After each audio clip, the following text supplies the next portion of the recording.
Hi, Jack Canfield here with another episode of Talking About Success. And today it's fun for me because I'm here with my friend. He's an author, a psychologist, a speaker, a consultant, an award-winning author, an award-winning speaker. That's true. Works with corporations and audiences. He's won awards for speaking at the National Speakers Association. You're a cool guy. And we've really gotten to know you and really love you over the time we've known each other. But we're going to talk tonight about how you can help other organizations and people take their organizations to the next level. So we're going to talk about that. So, you've been working with organizations since 1974, probably before some of the people watching this were born. It's true. I love it.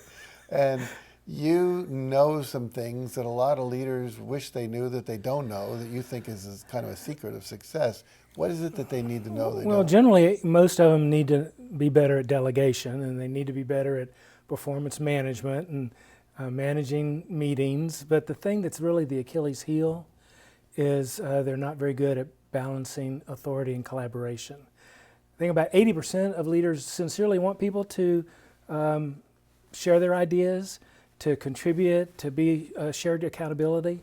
But of that 80% of those do things unconsciously to sabotage that.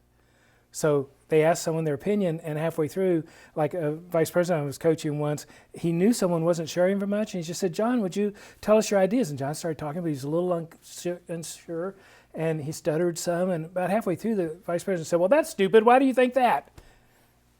Well, what's the chances he's going to say something again? Exactly. And so I think leaders talk to their employees as if they talk to their friends, but they're naive about the power of their authority in the room. If they can fire them, then they can't talk that way. And Right. so learning how to make it safe to disagree with me as an authority, I think is the primary skill. The naivete is they think it already is, and it's not. Well, we talked before we came on air about the importance of creating a safe space in the corporate environment. Now, when you work with leaders, you also work with them with their teams directly together. Why is that? Well, you think about the traditional coaching model, it's you're meeting with the coachee and they're telling you their goals and you're helping them identify milestones and you're cheerleading them through it. And I think that's rather superficial. I mean, I like the athletic coaching model of you got to see them in the game. So I want to be in the meeting. I want to see how they're performing with their direct reports. But even if they're making changes that their employees want them to make, I've discovered their employees are kind of suspicious. Is he just doing that because Rob's here? How long is this going to last? And I found they need support too, to take the risk of saying what they think and see if the leader really is going to be responsive to them. And what I really want is for me to be able to model that in the meeting, kind of challenge the leader about something, and then have the leader say, "You see what Rob did? That's what I want all of you to do." Mm-hmm. And he'll be here until you can. And just providing some training so they have some shared tools. So for instance, if you're my supervisor and I'm not feeling listened by you, telling you you're not listening to me probably is not as cool. But if we made an agreement that anytime I felt that, I could say, "Jack, would you go through the 5 levels with me?" You're going to talk about what I think the facts are, what I think the thoughts are, how I'm feeling, why it's important to me, what's my expectations. I'm going to make sure that I experience being understood. And we've made that agreement on the side. Mm-hmm. So I think that's really the best any team can function is we make agreements about how we're going to handle it when we have disagreements. What I like about that is it's not saying like, "Hey, you're not listening to me," or whatever. It's like, "Will you go through the 5 levels with me?" And it also reminds them of the technique they've learned that actually makes it work. Yes, but it requires the leader to extend the invitation. Uh-huh. So they have to have learned it and said, "I think this is good. Here's something you can use with me whenever I'm not listening, because I don't want to have that happen." I was working with one team, and I was a CEO, and I think one of his vice presidents, and they were getting into an argument. And so I had enough standing to say, "Well, let me make sure understanding's happening here." And so I just asked the CEO, always ask the authority to be vulnerable. So, what is it this person's saying to you? And so he, "Oh, well, you're saying this and this and this." And the guy went, "No, not what I'm saying at all." And he went, "Oh." And so we need to be able to help each other in a team. And most of us grew up in a family where when there was a conflict, we didn't end up closer. And so we don't go to the workplace with skill in that. Yeah. And no organization's healthier than the person at the top. No team's healthier than the leader is. And so it's really the leaders, because they have the authority, I guess they can be generous. They can be more open to others' points of view, but they have to learn how to do that. Now I know we talked about a technique here, 5 levels. You have like, I think 30 techniques that you teach that are really important. And you've been at ExxonMobil 34 years in a row. You got the highest trainer evaluations. So you've been teaching this and it's been working. But out of all those techniques, since we don't have a 3-hour show here, what would you say are 1 or 2 of the most valuable ones? Well, the problem is when we have a conflict, for most of us, there's this emotional wave that hits us that causes us to forget any communication skill. So I teach a process called Speed Through Stress in 5 steps in 15 seconds. And it's not so much... That's easy. That's like Peter Piper picked a peck. Say it one more time. Speed Through Stress in 5 steps in 15 seconds. Okay, good. So you can learn to do it pretty quick. And it's not so much for health, it's for dealing with that moment when this wave hits me and learning how to move then to just 3 questions that can end this experience of conflict. Just, what is it you want me to know? Is there anything else? Is that all? Or can often give space for us to realize maybe there was a misunderstanding. And so let me just ask you a couple of questions. There's no correct answer. Sure. What % of conflict do you think might be because of misunderstanding? No correct answer. Most of it, probably. Yeah, most people think the majority. Yeah. Okay, now of that, the conflict that is in fact because of a misunderstanding, what % of that is because you misunderstand? Well, the ones I'm in, probably mostly me. Well, that's generous of you to take some responsibility. Yeah. Right? But in the middle of an argument, what do you believe about your point of view? Oh, I think I'm right. Yeah, what % of the time? Most of the time. Yeah. Yeah, sure. And so when you know you're right, what do you know about them? They're wrong. Of course. And when you know you're right and they're wrong, what's your job?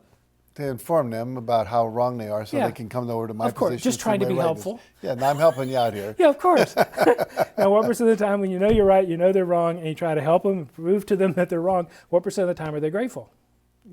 Rarely. Never. Yeah, talk to my wife. But it's something we do all the time. Sure. And so a lot of these little models are just to help people discover the habits that they have that get in the way of their success. So having awareness doesn't mean you're not going to do things you've done your whole life. You're still going to keep behaving the same ways, but you can learn how to catch it quicker and have an alternative to move through, and that can make all the difference. Because you want a team that's going to look out for you as the leader. Right. You want them to use their brain too. And so these 2 models are real powerful in facilitating leaders learning how to actually facilitate disagreement. I think that's a major job of any leader, is to facilitate disagreement. Right. Otherwise it goes underground and sabotages everything. And that risks the bottom line. Yeah. There are companies that, have lost hundreds of millions of dollars that I've worked with because they weren't able to deal with the conflict among, 2 executives, for instance. Lives are lost because someone had an idea and no one listened to them. Yeah, I think that was called the Challenger. Yeah. Yeah, I remember that. Now, you and I are both successful keynote speakers. You get invited to speak. You win awards. So do I. Why do you think you're so good? What makes you? Why do you get invited back so often? Well, I think there's similarities. One, I think we both have a lot of passion for the message we have to share. I think that's important. But I heard you say today something I really agree with, and that is I want to make the meeting planner a hero. I really want to make them successful. And so, I'll get there early. I'll stay late. I'm there to help them have a great program. That's one thing. Another thing that's important is being engaging, not just with the audience, but getting the audience engaged with each other. So I do things that allow them to have time to interact with them, and then I want to have a conversation rather than a lecture, and I want to have them have an experience of change, an experience of some practical tool that they can apply right then and that they're going to be able to use immediately. And so I think those things are important.